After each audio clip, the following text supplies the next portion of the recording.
Am I the jerk for breaking up with my fiancée after she told her male best friend that she was not engaged? Posted by you/visible broccoli 381.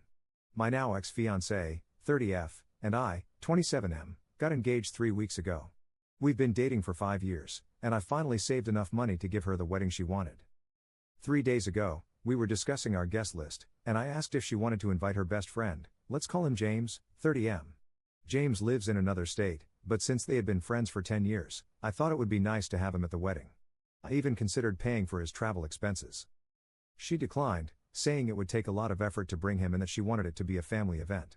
However, she had mentioned countless times that James was like family to her, so I insisted. She got annoyed and said, I didn't even tell him we were engaged. That took me by surprise. I tried to ask why, but she started stonewalling me, so I left her alone. After a couple of hours, I asked her again why she hadn't told him we were engaged, but she still refused to answer. I admit, my insecurity got the better of me. In the past, James had confessed his feelings for her, which she turned down, essentially friend-zoning him. But the way she described their relationship always made it seem like she kept him as a backup, something not only I but also her exes had noticed. She had married him online, they always made their World of Warcraft characters look like a couple, wearing the same transmog and things like that, and whenever she had fights with her exes, he was always there for her, etc. I told her that made me uncomfortable and that if she wasn't planning to tell him, she might as well consider herself single because I wouldn't marry someone who couldn't be honest. Yes, I was pretty immature, but she did something even more immature. She texted him right in front of me, showing me her phone, and said something like, hey, just so you know, I was engaged, but not anymore, and sent it to him. I told her to pack her things and leave my house. Ever since she left, she has been calling me, but I have refused to answer. My mom called me, because she apparently called her, and told me I was a jerk for ending things over such a ridiculous reason. So, am I the jerk here? Relevant comments. Commenter. Do you provide most material things, including the house? Your post said my house. Are you paying down her school or other debt? Don't let anyone use you financially if their heart isn't in it too. I know a man whose wife left him just weeks after she graduated. Guess whose cash put her through college? Op's response. Yes, I pay for the house, bills, and her car. She moved in 2 years ago. Other than that, she pays for her own things. Update 1 day later. Hey guys, I just got home after talking to my, still, ex-fiancée, and since a lot of people asked for an update, here it is. But I want to clarify a few things. As I mentioned in my original post, I pay for the house since I bought it before dating her, and I asked her to move in because it was close to her job. I work from home since I'm in tech, but she had to commute to work, which is why I paid for her car, to help her out, and honestly, her salary is crap. I was her partner, so I didn't see any problem with that. I thought she was the one. Despite everything, she is smart, funny, and we had chemistry, but I felt betrayed. Now, to the update. We met at a coffee shop under the premise that we would discuss how to save our relationship, or at least, that's what she thought. As soon as we sat down, I asked to see their messages. She got defensive immediately and told me she had deleted everything. I asked to see her phone anyway. She started to cry, ugly cry, begging me to stop. At that point, I had already decided I was done with the relationship, but damn, I was curious. It took a good 20 minutes for her to hand me her phone, a lot of crying, even a waitress asking her if she was okay. So I read the messages. There wasn't any outright cheating, no nudes being exchanged, no professing love for each other, but what I read still stung. There was a lot of crap talking about me. A lot. Text after text of them saying how terrible of a person I was, criticizing my hobbies, I like video games and pro wrestling, saying I wasn't a real man because of them, and stuff like that. But there were 2 topics that caught my eye. One where she told him I was having trouble getting hard and that it was frustrating for her. And one where she complained about how she didn't want to be stuck in our relationship. Yes, I was having problems in bed. Because I was grieving. My father passed away 6 months ago. As for the stuck thing, I remember telling her that when we got married, if she wanted, she could leave her job, and I would provide for both of us. I don't know if she took that the wrong way, but I guess it was related to that. Honestly, I don't know. By the time I gave her the phone back, she was already making excuses for why she said those things to him, how he was like a therapist for her. Then she asked me, don't you complain about me to your friends? And I simply replied, no, I don't. She started crying again. I took a deep breath and just said, just give me the ring back. I didn't have the ring with me, like some suggested. She hesitated a bit but gave it to me anyway. I stood up and asked her to delete my number and not bother me anymore. I called her mom and asked her to pick up her daughter's stuff from my place. Her mom is a good person, and I'm just now realizing how much I'm going to miss her as I write this. She understood why I decided to end it, but she didn't ask much, and to be honest, I'm glad she didn't. As for my own mom, I didn't call her, I just blocked her for reasons unrelated to this post. I just realized she never had my back in anything. I was always trying to save an already failed mother-son relationship. Before I go, I just want to clarify, I was never against her having male friends or any type of friends. People are going to cheat if they want to, friends or no friends. I remember my dad telling me something when I was a teenager. He always said, opportunity makes the thief, but I don't agree with that. Anyway, since I have the next 2 weeks off work, I'm going to figure out what to do with the wedding money, drink some booze, play games, and watch Monday Night Raw later. Peace. Edit. A couple of people are asking about the car. It's a 2015 Nissan Versa, which she crashed twice, both times by rear-ending someone. I never liked the car, the engine is weak, the interior feels cheap, and overall, it's just bad. So for all I care, she can keep that piece of crap. I'd have better luck throwing it off a cliff than selling it. Edit 2. Little update. Her mom called me a few hours ago to check on me and ask when she could come pick up my ex's stuff. We talked about the car, and she basically forbade me from letting her daughter keep it because, 1, I paid for it, and 2, my ex wouldn't be able to maintain it. So, I'm going to keep the car until I'm able to sell it, God help me. Also, some people called the story fake because they said I wasn't a real man for playing games, even though they played World of Warcraft. To be honest, that's on me because I wasn't very clear. The real man thing was more about the pro wrestling hobby than the gaming hobby, but in some messages, they clearly mocked me for playing certain games, Life is Strange series. In one, I remember James saying something like, how could a grown man play such a girly game and cry? Yes, I cried playing Life is Strange. I also cried during Red Dead Redemption 2, the I'm afraid cutscene still gets me emotional. I'm a crybaby, I guess. Also, I want to thank everyone who messaged me to talk about wrestling and games, it really helped take my mind off everything. I haven't replied to everyone yet, but I intend to. If anything happens, I'll let you guys know. Second update 10 days later. Hey guys, it's been a couple of days since I used this account to tell my story, and some things have happened, but this is a positive update. First, I want to say thank you to everyone who reached out in my DMs and commented with kind words. It felt really good, and I appreciate you all. Some of you actually made me tear up with your kind messages. Second, I saw that my 2 previous posts were featured in a YouTube video by a guy who reads Reddit posts, and my update was on r/best of Redditor updates, a subreddit I browse a lot. That caught me off guard, but I want to express my gratitude to everyone who gave me advice, shared their own story, or just told me I was a cool guy. Reading your messages before writing this felt amazing. I also want to say that I've thought a lot about my engagement, and I have no regrets whatsoever. Yeah, things ended badly, and she was not a good person to me in the end, but I just don't hate her, nor do I wish for her to fail. We had good moments, I felt happy with her, and, again, I really thought she was the one. Feeling hatred would have harmed me more than her. Now, for the update. Her mom came to pick up her stuff, and we talked for hours, it felt like therapy. I cried on her shoulder, we laughed, and she expressed how much I meant to her family and that I would always be welcome in her home. It felt so good to hear her say those things to me. Before she left, she asked if I wanted to know how my ex was doing. I got curious and asked. Her words were, she's trying to act stoic, but I know my daughter, she's not taking this well. I left it at that. She gave me a hug and left. As for the car, I'm going to donate it and get a tax write-off. But what I'm really excited about is that I'm going to the Royal Rumble. I've never even watched Raw or SmackDown live, but now that I have the extra cash, I'm going to treat myself. Again, thank you all for reaching out.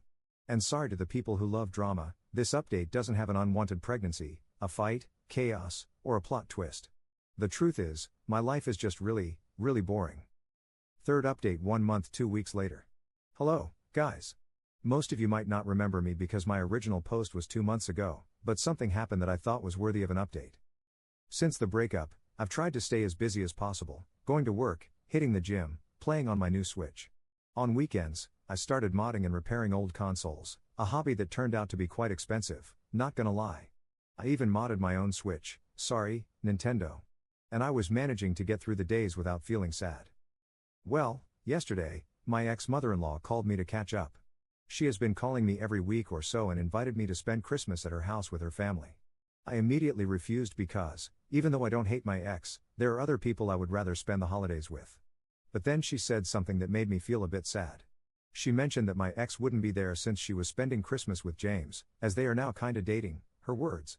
I replied that I wasn't sure if I would go. I'll be honest, feelings are complex. Maybe my pride or ego is hurt because it feels like she moved on really quickly. Maybe I still have feelings. I don't know. 2 months isn't a long time when it comes to this stuff. My ex-mother-in-law noticed my tone changed and said, "Look, sweetie, it's up to you. If you want to come, you're more than welcome." I thanked her, we said our goodbyes, and we hung up. I know how Reddit usually responds to these things, so I want to give my perspective now. My ex-mother-in-law had no intention of making me sad. She's a really honest person, and I truly believe she was just letting me know that it was okay for me to come since my ex wouldn't be there. So yeah, I'm feeling kinda crappy right now, but it will pass.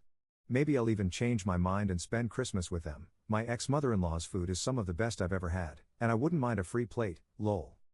Also, I want to apologize to the people who sent DMs about buying the car. By the time I saw your messages, I had already donated it. That's it. Happy holidays to everyone. Relevant comments. Commenter. I'm actually really glad you updated. Honestly, I understand not wanting to go. The mother-in-law sounds like she's being very kind, however, I'd still be cautious. She clearly really likes you, and I'm pretty sure her daughter and new boyfriend could have a problem with her inviting her ex over for Christmas, and possibly future events. While you owe them absolutely nothing, there could be more drama down the line if you do go. I've read too many awful mother-in-law stories on this site that include inviting their child's ex over for the holidays, so perhaps this is coloring my view somewhat. Do you have friends to spend the day with or any family? Wishing you the loveliest holiday season with people you feel loved by and belong with this year. Ops response. I was navigating this train of thought, and I'm almost certain I won't go. I don't want to be like those exes described in the posts you mentioned. And to answer your question, I have friends, but I'm not comfortable spending the holidays with them since they will be with their families. I would feel like an outsider, ha. I cut my mom off. She was really controlling and toxic, a narcissist. My dad died, as I previously mentioned, and I've never been close to my extended family since they live in Brazil, my dad's home country. Op adds an edit to his post. Hey everyone, I read your comments, and people were really divided about me spending Christmas with my ex-mother-in-law. Some said I should move on and decline the invitation, as that would make my healing process better and faster. Others suggested I go to piss off my ex and stay close to those who care about me. A lot of you made great points on both sides. Well, I texted my ex-mother-in-law this morning and told her I wouldn't be spending Christmas with her and her family. The idea of healing resonated with me much more than the idea of pissing off my ex. If I were petty, it would actually show her that I still care in some way, and I don't want her to get that idea. The opposite of love isn't hate but indifference. Honestly, my ex-mother-in-law would be the only person I'd feel comfortable interacting with, since I don't know her family well, they live in another state. Also, I've been thinking about my extended family in Brazil, and I'm wondering if I should plan a trip to visit them a year from now. That would give me time to save more money and travel without financial worries. I have my aunt, my dad's sister, on Facebook, so I'm going to contact her to see if I can meet them, get to know them better, and see how things go. Thanks, everyone. Fourth update 1 month 1 week later. Mid-December, the company I, 27M, work for decided that whoever was working remotely should go to the office in person at least 3 times a week. At work, there's this girl, Jackie, 22F, who started in November. I only knew her from Slack, but since the decision, she and I have become good acquaintances. We had a secret Santa, and I ended up getting her. It wasn't hard to think of a gift. I know she's a Swiftie, so I got her 1989 Taylor's version on vinyl. She was super happy. But then she started to get a little too friendly. It started with her setting her lunch break to the same time as mine to hang out. She usually had her lunch 30 minutes before me. Then she asked her manager to let her come in on Monday, Wednesday, and Friday, the same days I work in person. She invited me to dinner, saying other people would be there, but surprisingly, they all canceled at the last moment. This happened twice, by the way. Whenever she talks to me, she touches either my arm or grabs my hand. She laughs at all of my jokes, even the bad ones, which are all of them, and she started watching wrestling, knowing I'm a big fan. Seeing her behavior, people started spreading a rumor that we were secretly dating, which made her giggle when she found out. HR even called us in to say that if we were really in a relationship, we had to disclose it due to a conflict of interest. She said, "We are just really good friends." Am I reading too much into this? She said we're just really good friends, but I've only known her for a month, and her behavior is kinda flirty sometimes. I'm really lost. She's a really nice person. Help. Edit. I read your comments, and I will ask her if she's having feelings for me. Since I work from home tomorrow, I will try to think of ways to navigate this situation, and I will ask her to meet me at a restaurant on Wednesday after work. Edit 2. I don't know if anyone is going to read this, but she texted me and invited me to her place today at 7 p.m. to watch a reality show called Singles Inferno. She told me to bring wine. I accepted. Oh boy, I'm freaking nervous. Edit 3. I went to her place, and the first thing she said was that she loved the cologne I was wearing. She had ordered pizza, and we watched the show. The show sucks big time, but making jokes with her about it while being a bit wine drunk was really great. Out of the blue, she seemed kind of nervous, paused, and said she had something to say. Basically, I didn't have to say anything because she confessed that she was having feelings for me but was nervous to say anything because apparently, I was hard to read. I didn't know what to say. I kept looking at her, and she kept looking at me, and it was the most awkward silence I had ever experienced. But then she leaned in and kissed me. It felt good, really good. I haven't felt my heart race like that in a very long time. I spent the night at her place, and yeah, we got intimate, I'll leave it at that. Then we talked to each other until 5 a.m., and I got some answers from her.